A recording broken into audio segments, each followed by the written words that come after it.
Good evening sir. So கண்டிப்பாக வரணும். உட்காந்து அழகு பார்க்கறதுக்கு தான் வந்திருக்கேன் நான். ஒரு காலத்தில் இவரும் இங்கே உட்காந்தவர் தான். நானும் இப்படி தான் கிளாஸ் எடுத்திருக்கேன் இவருக்கு.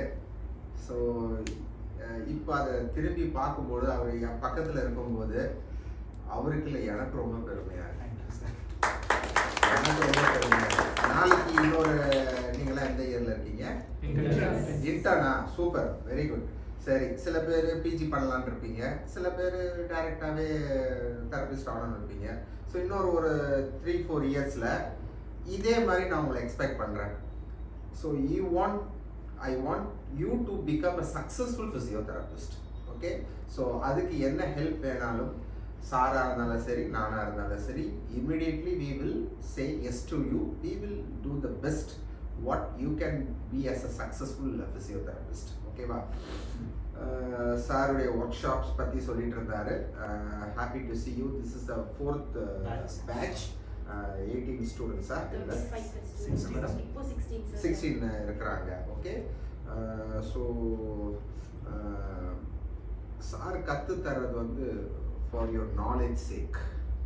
அந்த நாலேஜ் சேக் வந்து இன்னைக்கு ஒரு நாளைக்கு வந்து சர்டிஃபிகேட் வாங்கிட்டு போகிறதில்ல கிடையாது. You have to inculcate in your mind. அதுக்கப்புறமா நீங்கள் you have to practice that. Okay. So அதுக்கு முயற்சி பண்ணாதான் இன்னைக்கு உடைய ஒர்க் ஷாப் வந்து சக்ஸஸ்ஃபுல். இன்னைக்கு சார் சக்ஸஸ் மீட்னு சொல்லிடலாம். அதை விட முக்கியம் நீங்கள் அதை வந்து டெலிவர் பண்ணணும். Deliver the goods. இதை டெலிவர் த குட்ஸுன்றதை விட you have to make it as a service to the public or the patient. அதுதான் முக்கியம். என்னை பொறுத்த வரைக்கும் ஃபிசியோதெரபிக்கு படிக்கிறவங்களுக்கோ இல்லை ட்ரீட் பண்ணுறவங்களுக்கோ உங்களை மாதிரி ஆளுங்களுக்கு சொல்கிறது ஒன்று தான். We are not here to relieve the pain what the patient has. pain treat பண்றது கிடையாது. what is the root cause of the pain எதனால வருது? ஏன்னா பெயின் வந்து 4 நாள்ல போயிடும்.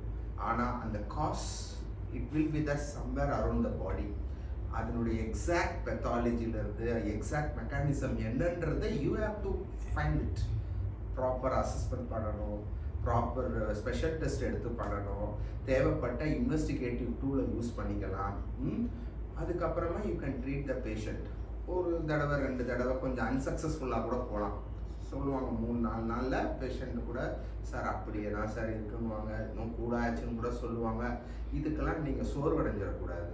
ஓகே. ஸோ இது எல்லாமே ஒரு ஒர்க்கிங் இதுதான். நீங்கள் திருப்பி உங்கள் ஸ்ட்ராட்டஜி யோசிங்க. வாட் டு பி டன், என்ன பண்ணலாம். 3 நாள் 4 நாள் ஆச்சு, குறையல, இன்னும் அதிகமாக இருக்குன்றாங்க. Something is going wrong. Okay. உங்கள் எய்ம் கரெக்டு, ட்ரீட் பண்ணணுன்றது, but something is happening. So அதை என்ன பண்ணலாம்? தேவைப்பட்டால் எலக்ட்ரோ, மிச்சம்லாம் எக்ஸசைஸ். ஓகே. ஸோ இந்த கான்செப்ட்லேயே தான் நீங்கள் வந்து you have to work it out. Okay. பேஷண்ட்டை நம்ம நெக்லெக்ட் பண்ணிடக்கூடாது. 4 நாள் ஆச்சு, இன்னொரு 2-3 நாள் என்னத்தையாவது கொடுத்து பார்ப்போம், என்ன ஆகுதோ அவங்களுடைய இதுன்ட்டு நம்ம விட்டுறக்கூடாது. நீங்கள் அதை சேலஞ்சாக எடுக்கணும். சேலஞ்சாக எடுத்தால் தான் you can be a successful therapist. அந்த சேலஞ்ச் உங்கள் லைஃப்பில் எவ்வளோ சீக்கிரமாக வருதோ you can be a successful person. அதுதான் சார் செஞ்சுக்கிட்டு இருக்காரு. சார் வந்து I think from 3rd year 4th yearலேருந்தே started observing the patients in hospital இல்லையா? ஸோ அதுலேருந்து அப்புறம் பிஜி பண்ணார். மேபி இன்னும் கொஞ்சம் நாளில் he might enrol himself for PhD.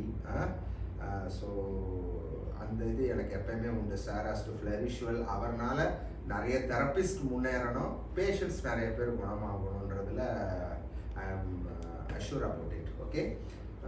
So இன்னைக்கு வந்த students just make sure you become a very good therapist. Okay. Business மைண்டே இருக்கக்கூடாது ஃபர்ஸ்ட் ஆஃப் ஆல். ஓகே. நீங்கள் நல்லா பண்ணீங்கன்னா the business will come into your hand. நீங்கள் வேண்டாம், காசு வேண்டான்னு சொன்னால் கூட சார் நீங்கள் நல்லா ட்ரீட் பண்ணீங்க, you have to have this மணின்ட்டு கொடுத்துட்டு போவாங்க. ஓகே. ஸோ இதெல்லாம் வந்து நடக்கணும்னாக்கா you have to involve yourself in the profession. Okay. So ரொம்ப லெக்சர் அடிக்கிற மாதிரி இருந்தோம்.